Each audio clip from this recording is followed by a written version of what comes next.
China has slapped extra tariffs of up to 25% on 128 U.S. products, including frozen pork, as well as on wine and certain fruits and nuts, in response to U.S. duties on imports of aluminium and steel, China's finance ministry said. The tariffs, to take effect on Monday, were announced late on Sunday and match a list of potential tariffs on up to $3 billion in U.S. goods published by China on March 23. China's Ministry of Commerce (MOFCOM) said it was suspending its obligations to the World Trade Organization (WTO) to reduce tariffs on 120 U.S. goods, including fruit.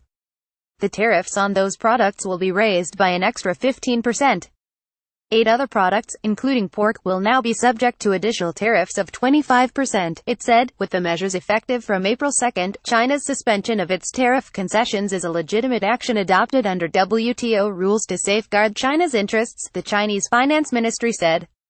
U.S.-China trade dispatch. China has imposed the additional tariffs amid escalating trade tensions between Beijing and Washington, sparking fears of a full-blown trade spat between the world's two biggest economies. U.S. President Donald Trump is preparing to impose tariffs of more than $50 billion on Chinese goods intended to punish Beijing over U.S. accusations that China systematically misappropriated American intellectual property, allegations Beijing denies. China has repeatedly promised to open its economy further, but many foreign companies continue to complain of unfair treatment.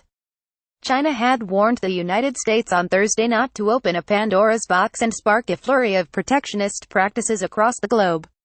In a statement published on Monday morning, MOFCOM said the United States had seriously violated the principles of non-discrimination enshrined in World Trade Organization rules, and had also damaged China's interests. China's suspension of some of its obligations to the United States is its legitimate right as a member of the World Trade Organization, it said, adding that differences between the world's two largest economies should be resolved through dialogue and negotiation.